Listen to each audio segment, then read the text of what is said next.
2 Kings chapter 23. Then the king called together all the elders of Judah and Jerusalem.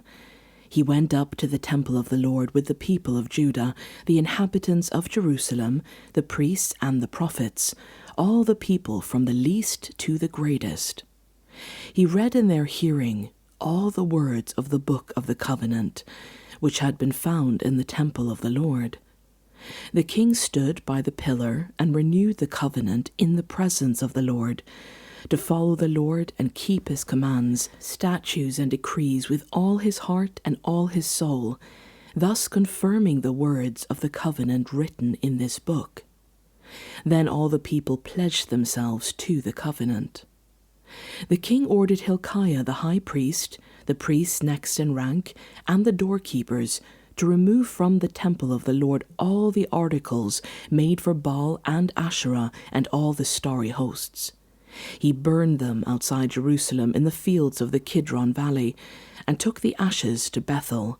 He did away with the idolatrous priests appointed by the kings of Judah to burn incense on the high places of the towns of Judah and on those around Jerusalem, those who burned incense to Baal, to the sun and moon, to the constellations, and to all the starry hosts. He took the Asherah pole from the temple of the Lord to the Kidron Valley outside Jerusalem and burned it there. He ground it into powder and scattered the dust over the graves of the common people. He also tore down the quarters of the male shrine prostitutes that were in the temple of the Lord, the quarters where women did weaving for Asherah. Josiah brought all the priests from the towns of Judah and desecrated the high places, from Gabah to Beersheba, where the priests had burned incense. He broke down the gateway at the entrance of the gate of Joshua, the city governor, which was on the left of the city gate. Although the priests of the high places did not serve at the altar of the Lord in Jerusalem, they ate unleavened bread with their fellow priests. He desecrated Topheth, which was in the valley of Ben Hinnom, so no one could use it to sacrifice their son or daughter in the fire to Molech. He removed from the entrance to the temple of the Lord the horses that the kings of Judah had dedicated to the sun. They were in the court near the room of an official named Nathan-Melech. Josiah then burned the chariots dedicated to the sun. He pulled down the altars the kings of Judah had erected on the roof near the upper room of Ahaz, and the altars Manasseh had built in the two courts of the temple of the Lord. He removed them from there, smashed them to pieces, and threw the rubble into the Kidron Valley. The king also desecrated the high places that were east of Jerusalem, on the south of the hill of corruption, the ones Solomon, king of Israel, had built for Ashtoreth, the vile goddess of the Sidonians, for Chemosh, the vile god of Moab, and for Molech, the detestable god of the people of Ammon.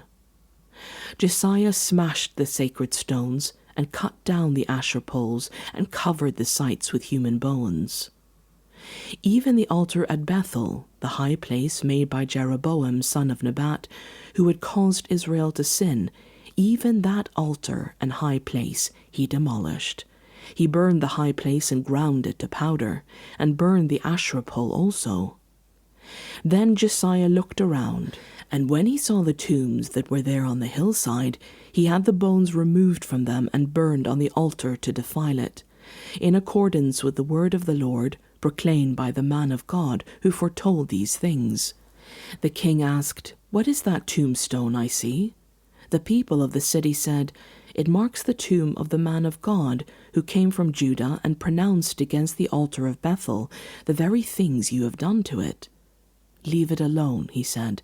"Don't let anyone disturb his bones." So they spared his bones and those of the prophet who had come from Samaria. Just as he had done at Bethel, Josiah removed all the shrines at the high places that the kings of Israel had built in the towns of Samaria, and that had aroused the Lord's anger. Josiah slaughtered all the priests of those high places on the altars and burned human bones on them. Then he went back to Jerusalem. The king gave this order to all the people: "Celebrate the Passover to the Lord your God, as it is written in this book of the covenant.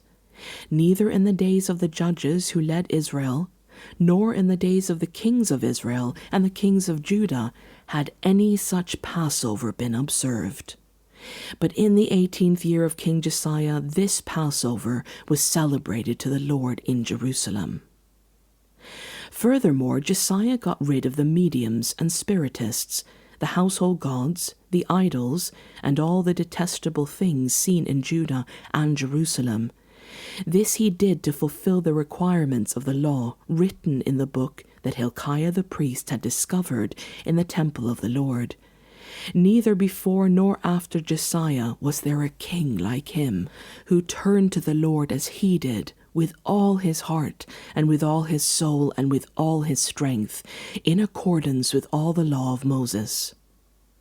Nevertheless, the Lord did not turn away from the heat of his fierce anger, which burned against Judah because of all that Manasseh had done to arouse his anger. So the Lord said, I will remove Judah also from my presence, as I removed Israel, and I will reject Jerusalem, the city I chose, and this temple, about which I said, my name shall be there. As for the other events of Josiah's reign, and all he did, are they not written in the book of the annals of the kings of Judah?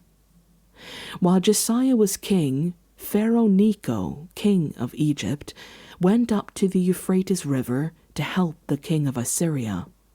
King Josiah marched out to meet him in battle, but Necho faced him and killed him at Megiddo. Josiah's servants brought his body in a chariot from Megiddo to Jerusalem and buried him in his own tomb. And the people of the land took Jehoahaz, son of Josiah, and anointed him and made him king in place of his father. Jehoahaz was 23 years old when he became king, and he reigned in Jerusalem 3 months. His mother's name was Hamutal, daughter of Jeremiah. She was from Libnah.